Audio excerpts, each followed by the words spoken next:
तेजस्वी लौटे हैं विदेश दौरे से, तो एक बार फिर राजनीति गर्म होते दिख रही है बिहार। स्वागत है उनका देश में, प्रदेश में।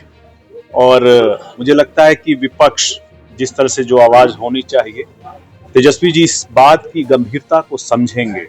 बिहार की राजनीति में बड़ी मांग, नीतीश कुमार को मिलना चाहिए भारत रत्न। जीतन राम मांझी के बाद अब चिराग पासवान के सांसद ने भी उठाई आवाज, कहा नीतीश जी ने ही बिहार को जंगल राज से निकाला है।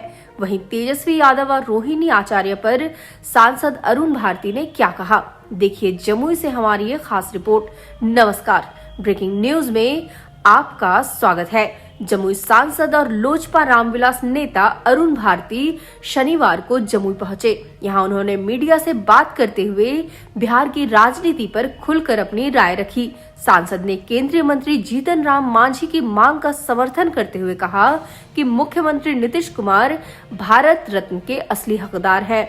उन्होंने कहा, बिहार को जंगल राज से निकालकर विकास के रास्ते पर लाने का श्रेय सिर्फ नीतीश कुमार को जाता है। हमारी पार्टी उनके भारत रत्न की मांग का पूरा समर्थन करती है। सीएम नीतीश के बेटे निशांत कुमार की राजनीति में एंट्री पर भी अरुण भारती ने सकारात्मक प्रतिक्रिया दी। उन्होंने कहा कि निशांत युवा है, अगर वो आते हैं तो यह अच्छी बात होगी, लेकिन विपक्ष पर वे हमलावर दिखे। नेता प्रतिपक्ष तेजस्वी यादव के विदेश दौरे से लौटने पर उन्होंने तंज कसते हुए कहा कि विपक्ष की भूमिका गंभीर होती है, उन्हें सदन में जनता की बात रखनी चाहिए, सिर्फ घूमना नहीं चाहिए। रोहिणी आचार्य के ट्वीट और लैंड फॉर जॉब स्कैम पर सांसद ने सधा हुआ जवाब दिया। उन्होंने कहा, भ्रष्टाचार जिसने भी किया उस पर कार्रवाई होगी, निर्दोष को डरने की जरूरत नहीं है। वहीं बंगाल के सीएम ममता बनर्जी को भी उन्होंने जांच एजेंसियों को सहयोग करने की नसीहत दे डाली। अरुण भारती के इस बयान से साफ है कि एनडीए गठबंधन नीतीश कुमार के चेहरे को और मजबूत करने में जुटा है। क्या वाकई नीतीश कुमार के सुशासन को देखते हुए उन्हें भारत रत्न मिलना चाहिए? और तेजस्वी यादव पर सांसद की नसीहत को आप कैसे देखते हैं? कमेंट में अपनी राय जरूर लिखें। बिहार की हर सियासी हलचल के लिए हमारे चैनल ब्रेकिंग न्यूज को सब्सक्राइब करना ना भूलें। धन्यवाद।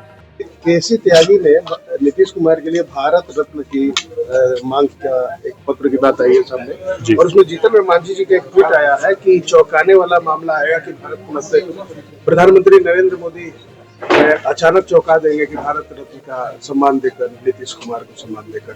क्या इस पर कहेंगे, आपका रिएक्शन क्या होगा? इसमें हमारे नेता, हमारी पार्टी का जो पक्ष रहा है कि जंगल राज से निकाल करके लाने का अगर सबसे बड़ा श्रेय किसी को दिया जाना चाहिए तो नीतीश कुमार जी को दिया जाना चाहिए। और ऐसे में अगर उनके लिए भारत रत्न की मांग उठ रही है तो हम लोग भी इसके समर्थन में हैं, और हम लोग चाहेंगे कि जिस तरह से कार्य करते हुए उन्होंने बिहार को विकास के रास्ते पर लाए हैं, जंगल राज से निकाल करके, उनको निश्चित ही भारत रत्न दिया जाना चाहिए। इसके साथ साथ बात होती है निशांत जी को भी राजनीति में लाने की, क्योंकि उनके पिता का जो योगदान है और साथ ही साथ युवा हैं बिहार को लेकर के, उनके समाज से, पूरे बिहार को उनसे उम्मीदें हैं, तो उनको भी राजनीति में आना चाहिए। और मुझे लगता है कि साथ ही साथ केसी त्यागी साहब ने भी लिख इसकी मांग की है, तो हम लोग इसके समर्थन में, हम लोग भी चाहेंगे कि नीतीश कुमार जी को भारत रत्न अवश्य मिले। लेकिन ये बातें आ रहा है कि केसी त्यागी के पत्र को लेकर जदयू के और नेता अलग हट रहे हैं, मतलब बयान नहीं आ रहे हैं, उनके समर्थन में नहीं आ रहे। इस तरह के पता नहीं, हम पार्टी के अंदर का मैं कोई टिप्पणी नहीं करूंगा। मैं अपनी पार्टी का पक्ष आपके सामने रख रहा हूँ, अपने नेता का पक्ष रख रहा हूँ। हम लोग इस बात के समर्थन में है कि नीतीश कुमार जी को अवश्य भारत रत्न दिया जाना। तेजस्वी लौटे हैं विदेश दौरे से, तो एक बार फिर राजनीति गर्म होते दिख रही है बिहार। स्वागत है उनका देश में, प्रदेश में। और मुझे लगता है कि विपक्ष जिस तरह से जो आवाज होनी चाहिए, तेजस्वी जी इस बात की गंभीरता को समझेंगे। और सबसे पहले तो पूरे के पूरे हाउस, सदन चालू होगा, अटेंड करेंगे। विपक्ष के नेता होने के तौर पर, इससे पहले वो इस चीजों को डेलीगेट करते रहे हैं, विपक्ष का नेता होने के तौर पर विपक्ष और जनता की बात, सरकार के पॉलिसीज पर, सरकार के मुद्दों पर वो सवाल उठाएंगे। सरकार और जनता के प्रति जो उनकी प्रतिबद्धता है, जो उनका रोल है, जो उनका ड्यूटी है एक ऑपोजिशन के, विपक्ष के नेता होने के तौर पर, उसको गंभीरता से लेते हुए किसी और को डेलीगेट नहीं करेंगे, बल्कि खुद सदन में खड़े होकर के जनता की मांग, ये बातों को रखेंगे, पॉलिसीज पर सवाल उठाएंगे, और कैसे उसका बेहतर क्रियान्वयन हो, कैसे बेहतर एग्जीक्यूशन हो, इस बात पर भी अपने विचार और सुझाव रखेंगे। उनका प्रदेश में स्वागत है, और आने वाले समय में हम लोग, खास करके हम लोग भी, और क्योंकि हम भी बिहार में आते हैं, विपक्ष के नेता के तौर पर उनकी एक गंभीर भूमिका को देखना चाहेंगे। रोहिणी आचार्य का एक पोस्ट आया है कि किसी विरासत को जो शिद्दत से बनाई गई है उसको बिगाड़ने और तहस नहस करने के लिए अपने ही होते हैं और अपनों का ही षड्यंत्र।